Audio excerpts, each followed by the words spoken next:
Hello and welcome to Maitrey Education Hub. Please subscribe, share and like the channel and press bell icon so that you never miss any updates. Friends, today we are going to discuss few important topics from the agriculture that are really important for UPSC pre as well as mains examination. So let's start our lecture. आज जो हम discuss करने वाले हैं वो economic cost के बारे में, फिर इशू प्राइस के बारे में डिस्कस करेंगे। एमएसपी जो आप सभी लोग जानते हैं, इतने ज़्यादा न्यूज में रहा है, इसकी जो मेथडोलॉजी है, कौन से मेथडोलॉजी पे इसको कैलकुलेट किया जाता है, उसके बारे में हम जानेंगे। प्रोक्यूरमेंट प्राइसेस क्या होते हैं, फिर मार्केट इंटरवेंशन स्कीम क्या है, buffer stock and finally we will discuss farm subsidies. So जो पहला जो हमारा जो टॉपिक हम डिस्कस करने वाले हैं वो है एग्रीकल्चर प्राइस पॉलिसी के बारे में, क्योंकि ये जो सारे जो टॉपिक्स हैं, जो इशू प्राइसेस है, जो एमएसपी है, ये सारे रिलेटेड हैं एग्रीकल्चर प्राइस पॉलिसीज़ के। क्योंकि एग्रीकल्चर प्राइस पॉलिसी के द्वारा ही ये पॉलिसी बनाई गई कि हाँ कि एमएसपी किस क्रॉप पे देनी है, किस क्रॉप पे नहीं देनी है, क्यों देनी है, इसकी फिलॉसफी क्या है, ये सारी चीज़ें हम आज देखते हैं। तो हमें एग्रीकल्चर प्राइस पॉलिसी की आखिर ज़रूरत क्यों पड़ी? तो इसके दो कारण थे।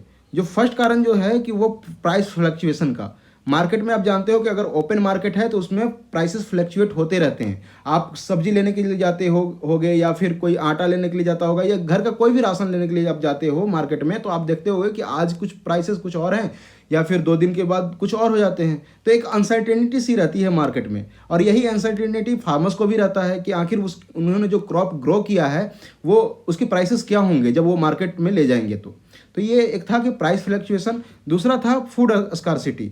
आप लोगों को पता है कि हमारी जो कंट्री है वो ग्रीन रेवोल्यूशन यानी 1960s के जो मिड है ग्रीन रेवोल्यूशन आया, उससे पहले की बात करें तो उस समय हमारे पास फूड सफिशिएंसी नहीं थी।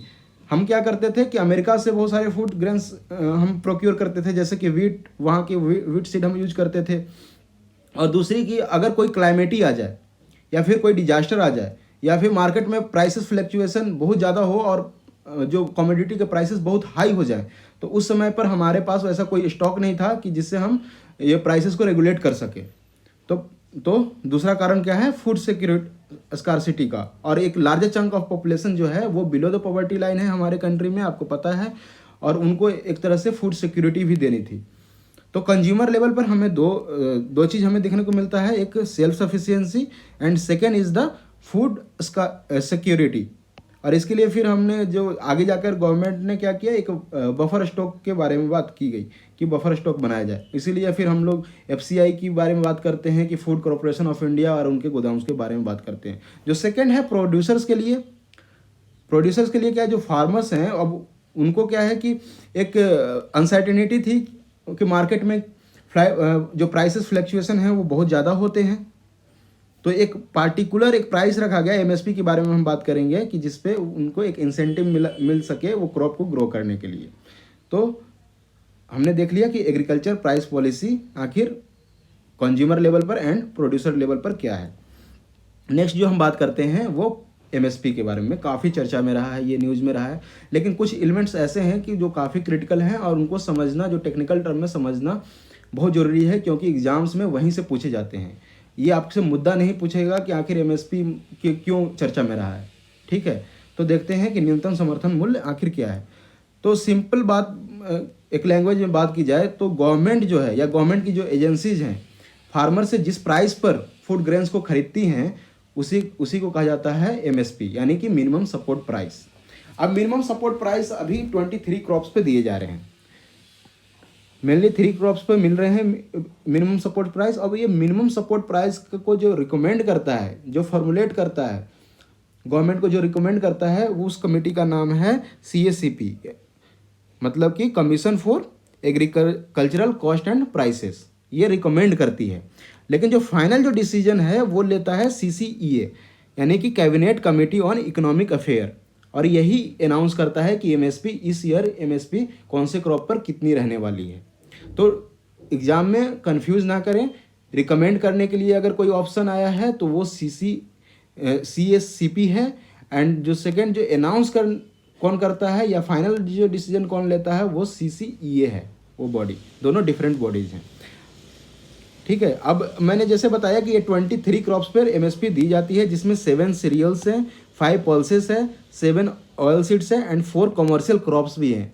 तो ऐसा कोई ऑप्शन आए कि क्या एमएसपी में कॉमर्शियल क्रॉप इंक्लूडेड हैं? तो yes, there are 4 commercial crops that are included in the MSP system, MSP pricing system. कौन कौन से हैं? कॉटन है, कॉपरा है, शुगर केन है और जो रॉ जूट्स हैं वो है। अब देखते हैं कि एमएसपी का पास्ट क्या है, कब से ये ओरिजिनेट हुआ।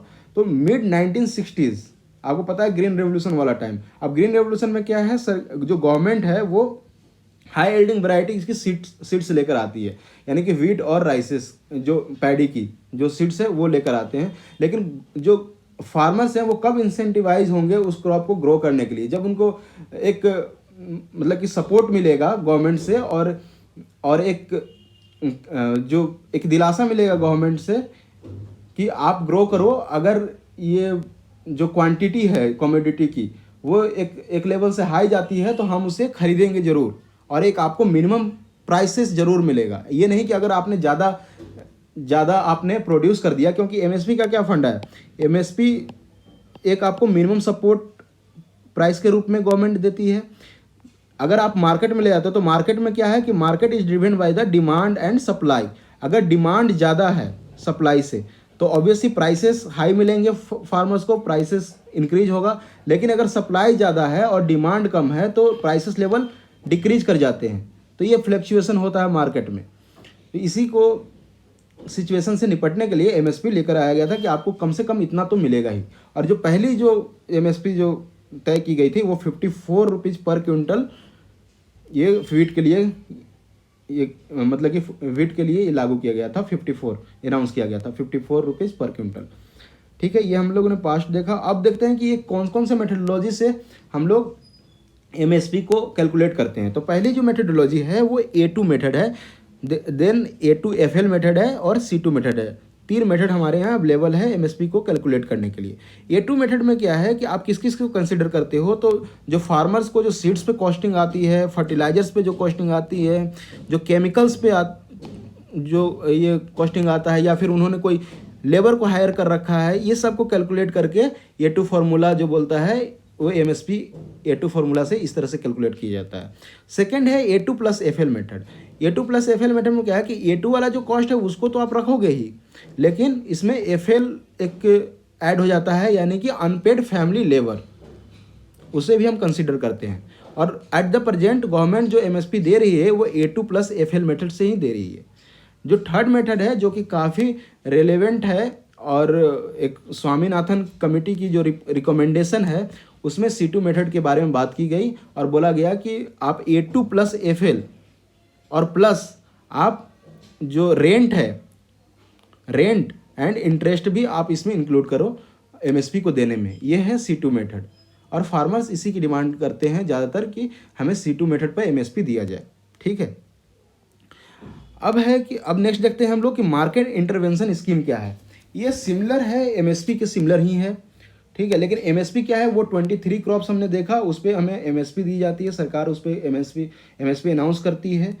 लेकिन जो पेरिसेबल गुड्स हैं, जो हॉर्टिकल्चर्स जो कमोडिटी हैं, उसको लेकर कोई हमारे यहाँ जो एमएसपी सिस्टम नहीं था, तो मार्केट इंटरवेंशन स्कीम लेकर आया गया कि अगर, और एक कंडीशन रखी गई, 2 कंडीशन लगाई गई कि अगर जो मतलब कि प्रोडक्शन का जो लेवल है वो 10% से इंक्रीज हो जाए किसी नॉर्मल ईयर के कंपेरिजन में, तो वो एक कंडीशन बनता है। उस पर क्या है कि गवर्नमेंट ये इम्प्लीमेंट करेगी मार्केट इंटरवेंशन स्कीम। सेकंड जो कंडीशन बताया गया कि 10% जो प्राइसेस जो रेट हैं जो हॉर्टिकल्चर के और पेरिसेबल गुड्स के, उसके प्राइसेस 10% से डिक्रीज कर गया है, उस समय भी मार्केट इंटरवेंशन स्कीम इम्प्लीमेंट होगा। ठीक है, नेक्स्ट हम देखते हैं प्रोक्यूरमेंट प्राइसेस क्या होता है। बहुत ही सिंपल है प्रोक्यूरमेंट प्राइसेस। ये जो है 1967 में लेकर आया गया था। क्यों लेकर आ गया था? वही ग्रीन रेवोल्यूशन का दौर था और फार्मर्स को ज़्यादा इंसेंटिव्स की ज़रूरत थी, तो उस समय गवर्नमेंट ने अनाउंस किया कि एमएसपी के ऊपर भी हम प्राइसेस देंगे। एमएसपी तो हमने तय कर ही रखा है, लेकिन उससे ऊपर की हम खरीद करेंगे, और इसी को कहा गया प्रोक्यूरमेंट प्राइसेस, यानी कि this will be the higher than the MSP. लेकिन इसमें दोनों में डिफरेंस क्या है कि एमएसपी जो है वो बिफोर सोइंग हम लोग अनाउंस करते हैं एमएसपी की इतनी एमएसपी दी जाएगी, लेकिन जो प्रोक्यूरमेंट प्राइसेस है उसका अनाउंसमेंट जो है होता है वो आफ्टर हार्वेस्टिंग की जाती थी, जिससे क्या हुआ कि किसानों को जो लाभ मिलने वाला था वो ज़्यादा मिल नहीं पाया। ठीक है, इसलिए गवर्नमेंट ने 1968-1969 में इसको टर्मिनेट करना ही सही समझा। तो ये रहा procurement prices. Procurement prices is simple कि it is the procurement from the government is the price that which government procure at the higher price than the MSP. ठीक है, नेक्स्ट देखते हैं इशू प्राइस।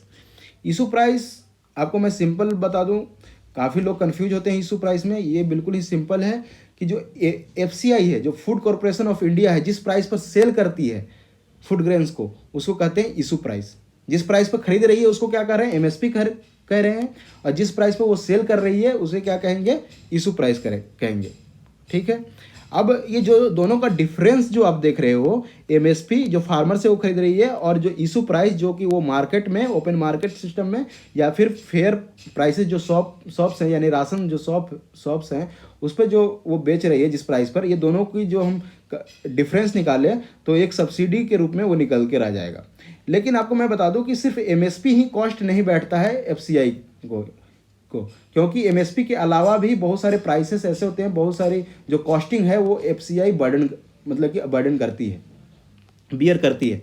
वो क्या क्या है कि इकोनॉमिक उसे क्या कहते हैं हम लोग, इकोनॉमिक कॉस्ट कहते हैं। इकोनॉमिक कॉस्ट में एमएसपी तो इंक्लूड हुआ ही हुआ, या फिर अगर सेंट्रल गवर्नमेंट और भी कुछ बोनस दे रही है फार्मर्स को, वो हुआ। सेकेंड है कि प्रोक्योरमेंट इंसिडेंटल्स हैं। प्रोक्योरमेंट इंसिडेंटल्स बहुत ही सिंपल है कि प्रोक्योरमेंट साइट से, जहाँ से आप फार्मर से खरीद रहे हो और उसे गोदाम तक ले जाने में आपकी जो कॉस्ट बैठती है उसी को कहते हैं प्रोक्योरमेंट इंसिडेंटल्स। जो गवर्नमेंट को, जो एफसीआई को कॉस्ट बैठता है एक फार्मर के स्टार्टिंग पॉइंट से जहाँ से वो खरीद रही है और गोदाम तक ले जाने में, उसी कहते हैं प्रोक्योरमेंट इंसिडेंटल्स। क्लियर। अब जो और थर्ड कंपोनेंट है कॉस्ट ऑफ डिस्ट्रीब्यूशन, कि जो डिस्ट्रीब्यूट करने में जो कॉस्ट आ रहे हैं वो हो गया। अब प्रोक्योरमेंट इंसिडेंटल्स की बात करें तो भाई कौन कौन से ऐसे कॉस्ट लगेंगे, या डिस्ट्रीब्यूशन में है कि कौन कौन से ऐसे कॉस्ट बैठेंगे, तो हो सकता है ट्रांसपोर्टेशन हो जाए। ठीक है, ट्रांसपोर्टेशन कॉस्ट के बारे में बात कर सकते हैं। ठीक है, लेबर कॉस्ट, तो ये सारी चीज़ें इसमें इंक्लूडेड होंगी, यानी इकोनॉमिक कॉस्ट में ऑलरेडी ये सारी चीज़ें इंक्लूडेड हैं। हाँ, इसमें गोडाउन का कॉस्ट इंक्लूडेड नहीं है कि गोडाउन में रखने का क्या कॉस्ट आ रहा है। अब आप देखो कि इकोनॉमिक कॉस्ट, यानी इकोनॉमिक कॉस्ट वो कॉस्ट हुआ जो एफसीआई को फाइनली वो बियर कर रहा है, जो टोटल कॉस्ट हुआ एफसीआई को, और वो जो प्राइसेस पर, जिस प्राइसेस पे वो सेल कर रहा है उस प्राइस को क्या हमने कहा, इशू प्राइस कहा है। तो दोनों का जो डिफरेंस होगा इकोनॉमिक कॉस्ट, ठीक है, economic cost minus issue cost, तो इसी को तो हम बोल सकते हैं सब्सिडी। ठीक है, तो अगर एग्जाम में आ जाए कि व्हाट इज सब्सिडी, तो हम बोल सकते हैं कि economic cost minus issue cost is the subsidy. क्योंकि इकोनॉमिक कॉस्ट क्या हुआ, इकोनॉमिक कॉस्ट एक टोटल ये बियर जो कर रहा है प्राइसेस का, जो टोटल कॉस्ट जो एफसीआई का आ रहा है वो इकोनॉमिक कॉस्ट है, और जो जिस प्राइस पे वो फाइनली सेल कर रहा है वो इशू कॉस्ट है। दोनों को अगर हम माइनस करें, सब्ट्रैक्ट करें, तो क्या हमें दोनों का डिफरेंसेस का क्या हो जाएगा, हमें एक सब्सिडी प्राइस मिल जाएगा। अब देखते हैं कि इकोनॉमिक कॉस्ट इतना इंपॉर्टेंट क्यों मैं इतना स्ट्रेस दे रहा हूँ उस पर, क्योंकि ऑलरेडी इस पर क्वेश्चन पूछा गया है यूपीएससी के द्वारा, और आगे भी चांसेस है कि इकोनॉमिक कॉस्ट के बारे में पूछा जाए, क्योंकि ये थोड़ा सा ज़्यादा कन्फ्यूजिंग लगता है। लेकिन कन्फ्यूज होने की कोई दिक्कत नहीं है, क्योंकि यही 3 कंपोनेंट हैं जो इकोनॉमिक कॉस्ट में आते हैं। ठीक है, अब देखते हैं कि कॉस्ट, ये जो 2019 का क्वेश्चन है, प्री सीएससी यूपीएससी प्री 2019 का क्वेश्चन है, 79 नंबर क्वेश्चन। आप देखो, इसको पढ़ो क्वेश्चन को ध्यान से। The economic cost of the food grains to the Food Corporation of India is minimum support price and the bonus if any paid to the farmers, plus और क्या ऐड होता है इकोनॉमिक कॉस्ट में। ठीक है, आप यहाँ पे देखो इकोनॉमिक कॉस्ट अभी हमने बताया, तो इकोनॉमिक कॉस्ट में और क्या है इसमें ऐड होता है। ये पहला ऑप्शन है कि ट्रांसपोर्टेशन कॉस्ट ओनली, सिर्फ ट्रांसपोर्टेशन कॉस्ट ही है क्या, नहीं ना, डिस्ट्रीब्यूशन कॉस्ट आ रहा है, और अगर ट्रांसपोर्ट मतलब डिस्ट्रीब्यूशन कॉस्ट में भी इसमें लेबर कॉस्ट भी तो इंक्लूडेड है, तो ये सीधे ये गलत हो गया। ठीक है, सेकंड ऑप्शन था interest cost policy only, already wrong. ठीक है, जो थर्ड है कि procurement incidentals and distribution cost, yes this is right, तो option C is correct. And the third option, जो फोर्थ ऑप्शन है वो क्या है कि प्रोक्योरमेंट इंसिडेंटल्स, सही है, ये तो इंक्लूडेड है ही, लेकिन चार्जेस फॉर गोडाउन नहीं, चार्जेस फॉर गोडाउन थोड़ी इसमें आता है, तो ये भी ऑप्शन गलत है। तो option she was the right answer 2019 में। आप हिंदी मीडियम के स्टूडेंट्स जो हैं ये देख सकते हैं इस क्वेश्चन को, 79 क्वेश्चन को। भारतीय खाद्य निगम के लिए खाद्यान्नों की आर्थिक लागत में समर्थन मूल्य और किसानों की भुगतान किए गए बोनस यदि कुछ है के साथ साथ और क्या शामिल है, तो प्रापण, प्रासंगिक प्रभार तथा वितरण लागत। ठीक है, समझ में आ गया इकोनॉमिक कॉस्ट। नेक्स्ट देखते हैं हम लोग बफर स्टॉक। तो बफर स्टॉक क्या है? एक मिनिमम रिजर्व है फूड ग्रेन्स का जो कि गवर्नमेंट करती है। किस लिए? कि भाई कि जो टारगेटेड पब्लिक डिस्ट्रीब्यूशन जो सिस्टम है वहाँ पे आपको राइस एंड व्हीट्स को अवेलेबल करवाना है, तो उसके लिए एक बफर स्टॉक बनाया गया।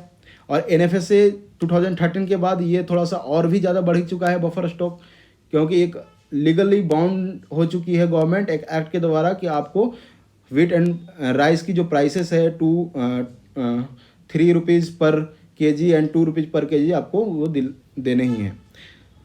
देन हम देखते हैं कि फार्म सब्सिडीज। अब फार्म सब्सिडी दो तरीके के हो सकते हैं, डायरेक्ट एंड इनडायरेक्ट। डायरेक्ट में क्या आ गया कि जो डायरेक्ट आप कैश के रूप में जो पैसे फार्मर्स को दे रहे हो, यानी कि जो DBT जो है इंडिया का DBT system, direct benefit system, जो PM किसान योजना है, वो किस में हम जोड़ सकते हैं? वो डायरेक्ट फार्म सब्सिडीज में हम लोग उसको इंक्लूड कर सकते हैं। इनडायरेक्ट में क्या है कि फर्टिलाइजर्स पे जो सब्सिडी दे रही है गवर्नमेंट, या फिर सीड्स पे सब्सिडी दे रही है, तो ये सब किस में आ गए? वो इनडायरेक्ट फार्म सब्सिडी में आ गए। या फिर इलेक्ट्रिसिटी कॉस्ट हो गया, उसमें जो सब्सिडी जो दी जा रही है गवर्नमेंट की तरफ से, वो सब क्या है? इनडायरेक्ट फार्म सब्सिडीज आ गया। अब इस पे जो WTO में काफ़ी डिबेट है ये दोनों पर, और डेवलप्ड जो कंट्रीज हैं वो इंडिया जैसे डेवलपिंग कंट्रीज पर काफ़ी आरोप लगाते रहते हैं कि हम लोग अपने फार्मर्स को काफ़ी सब्सिडी देते हैं, इसकी वजह से हमारी जो कमोडिटी का जो कॉस्ट है इंटरनेशनल मार्केट में वो बहुत कम हो जाता है, और बाकी देशों के जो देश हैं उससे कम्पीट नहीं कर पाते हैं। लेकिन ये सारा गलत है, क्योंकि डेवलप्ड नेशन है वो लगभग अपने GDP का 10% जो है वो फार्म सब्सिडीज के रूप में देते हैं, और इंडिया तो लगभग सिर्फ 3 to 4% ही अभी दे पाती है। ठीक है, तो अगर ये WTO वाला आपको जो ये आर्गूमेंट है, अगर ये जानना है, या फिर एग्रीकल्चर के आगे के लेक्चर्स आपको चाहिए जो कि काफ़ी इंपॉर्टेंट है PT एंड मेंस के लिए, उसके लिए आप प्लीज़ कमेंट बॉक्स में कमेंट करें, मैं बाकी सब पे